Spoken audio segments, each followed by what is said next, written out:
Since we met, I became the leader of the party that I've been a member of in Parliament for some time, the Gibraltar Socialist Labour Party, on the 20th of April, shortly after we met. About 9 months later, on the 9th of December, I was privileged to become the Chief Minister of Gibraltar, leading that party. We have now 10 members of Parliament for the GSLP, and we are the government of Gibraltar. And it's been an interesting year. We've seen Spain also change government to a Partido Popular government. They are recognized as representing the right wing of Spanish mainstream politics. They've taken a much tougher line on Gibraltar, and not a line that is designed to make people work together, but a line that is designed only to advance Spain's claim on our sovereignty. I think even they would recognize that. They trumpet that loudly as what it is that they're trying to achieve and what their criteria for doing it is. And we've therefore had the opportunity to lead Gibraltar in these troubled times in respect of its international dispute with Spain. That is hugely important for us, because one of the things that people in my party have always been concerned about in respect of our opponents is that we are the party that is going to defend Gibraltar's sovereignty and legitimate interests to the hilt and make no compromise. So this was the time to have the opportunity to do that. The time when Gibraltar was under attack was the time when we wanted to have the reins in Gibraltar. It's important for us that we do so always looking forward. So although we confront head-on the policies of the Partido Popular, which are designed to destroy Gibraltar's economy as a way for them to be able to take Gibraltar's sovereignty over, that's how to put it in a nutshell, unfortunately, we try nonetheless to look forward. So we try and defeat all of those tactics, whilst at the same time saying, look, the reality is that the future is about engagement, the future is about talking to Spain as a partner in the trilateral process, which was commenced before the Partido Popular won power in Spain and decided it would have no truck with that. The United Kingdom and all the political parties in the UK remain strongly committed to the trilateral process and have said so. Gibraltar and all the political parties represented in Gibraltar remain strongly committed to the trilateral process. And in Spain, it's only of the two mainstream parties, the Partido Popular, that says it's against the trilateral process. So what we're saying, and to an extent there is an ideological meeting of minds between us and the Socialist Party in Spain, is that we have to continue the engagement. This issue is about people. It's not about territories. It's not about flags. It's about people. And the only way to find that engagement is when people start to talk to each other and they forget about, banners like national flags and frontiers being the most important thing. The most important thing is the engagement that will lead us to resolve the issues that matter to people on a day-to-day basis. The only place to do that is round a table, and the only relevant parties are Gibraltar, the United Kingdom, and, because she's our neighbour, Spain.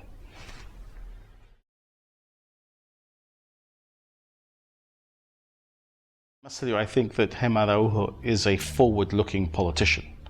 Whether she belonged to the Socialist Party or the Partido Popular, she is a woman that's looking forward to see how we can make progress. And that, I think, is a positive thing. There is the ideological similarity between her and me, but at the end of the day, it's not so much about your politics, it's about who you are, it's about what your character allows you to do. And Gemma's character is an engaging character that allows her to build bridges, and she and I have been able to work together since I was elected in trying to at least keep ties as strong as we can. Though there are big issues that unite Gibraltar and the Línea. We are neighbouring cities. We have joint interests. We have a lot of people who live in the Línea who come to Gibraltar to work. There's a lot of issues that divide us as well. We've got a fishing dispute between us, and that affects more people from the Línea than it does people from Algeciras. But just because we have one thing that we disagree on doesn't mean that we don't have 20 things that we agree on. And we just need to get around the table with that agenda of 21 things, work together on 20 and understand our positions on the final one to see whether we can somehow become more proximate and resolve the issue. That's what happens in every neighbor dispute, and I think that's the only positive way to look at it. Look at José Ignacio, and he's a charming, polite man in person.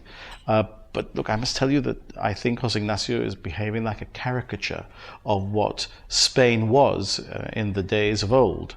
And when I talk about Spain having a medieval claim on Gibraltar, I think José Ignacio plays up to that medieval caricature of what the future of their claim may be. I think that's unfortunate. I mean, I think it's a pity when you have somebody who is obviously educated and able, wasting time pretending to be something that the modern world doesn't admit of. And I think there's a lot that we could be doing also with Algeciras, which unfortunately José Ignacio is not allowing us to do at the moment.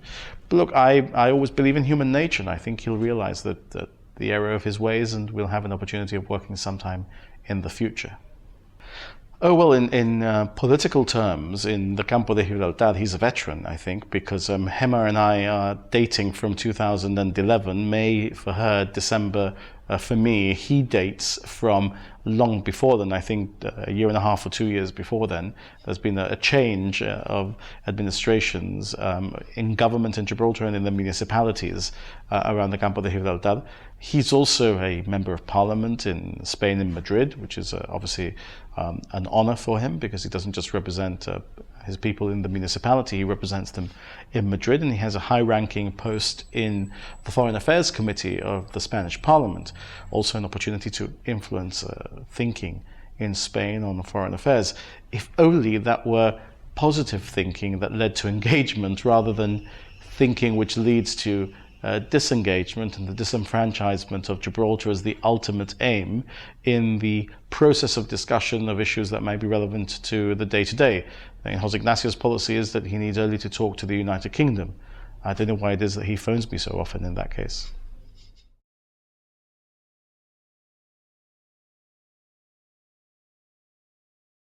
Gibraltar goes to the United Nations on 2 occasions a year since I was elected. The first is the Committee of 24, which is the committee which is charged with the protection of colonial people, the people of non-self-governing territories. That committee, which is constituted every year, is holding a trust for the people who are colonial people in trying to decolonize each of the remaining territories on the list of non-self-governing territories.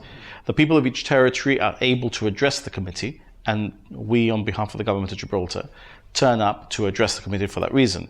We used to address it when we were in opposition as well. One of the big fault lines in Gibraltar politics is that the other party, the GSD, don't believe in addressing the Committee of 24 because they say as its criteria is outdated, we shouldn't be turning up to give credibility to what it does. Well, its criteria may be outdated, but it's the international legal criteria applicable at the UN, and therefore we need to persuade the committee to delist Gibraltar or to change its criteria. But we can't do that without pitching up and addressing the committee. So for us, it's important to put our arguments on why Gibraltar should be delisted, or ask the committee, alternatively, to tell us why it is that they think Gibraltar should not be delisted, so we can try and deal with those issues with the administering power. That's an ancient style phrase, isn't it? But that's what the United Kingdom is in international legal terms in Gibraltar. And then in October, we addressed the 4th committee, which receives the recommendation of the Committee of 24. Both in the Committee of 24 and the 4th committee, Spain makes an intervention, and we think it's fundamentally important that whenever Spain makes an intervention in an international forum, the government of Gibraltar should be there to put the argument of the people of Gibraltar, which is traditionally totally contrary to the position of the Kingdom of Spain. What is my understanding is that the United Kingdom's general approach to the Committee of 24 is very similar to what the GSD has been, i.e., if we show up, we legitimize it, so therefore we're not going to be there. And obviously, they were there, but not sitting in their seats at the Committee of 24, at least. I wasn't there for the Committee of 4. Could you discuss, how Gibraltar is very British, very tied to England. Well, perfidious Albion, for this reason.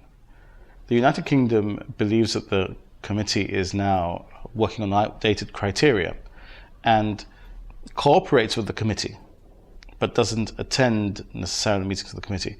That doesn't mean that she doesn't make submissions to the committee, because she is required under the treaty to make submissions to the committee. And she hasn't said, you're so outdated that I won't make submissions, because that's a treaty obligation. So I don't think the position of the United Kingdom is like the position of the GSD. The position of the United Kingdom is, as usual, so nuanced that it's difficult to see exactly where they are on the spectrum. But look, that's what Britain's like, and we all love being British. I think Gibraltar will be delisted from the list of non-self-governing territories of the United Nations. I therefore think Gibraltar will be a self-governing territory, but not independent and under the British Crown. The people of Gibraltar want to retain that British link. I think it's been fundamentally good for us in the past 308 years since the takeover in 1704. I think it's delivered the positive side of where Gibraltar is today. We've dealt with a lot of the negative.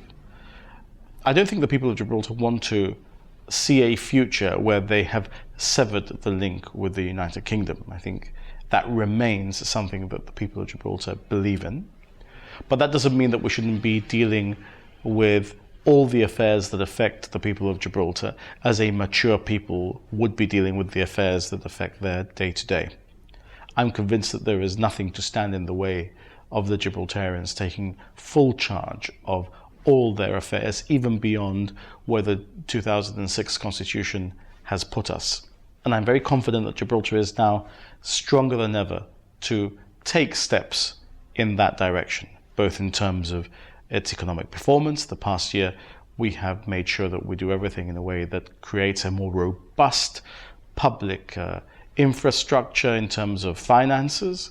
We've just opened the Gibraltar Bank, the Gibraltar Savings Bank, with its own headquarters in our main street. We are starting to take the steps that you'd expect to see taken in order to strengthen Gibraltar in terms of its self-sufficiency. And from self-sufficiency comes the right, in my view, in practical terms, to determine your future for yourself, almost like a child coming of age.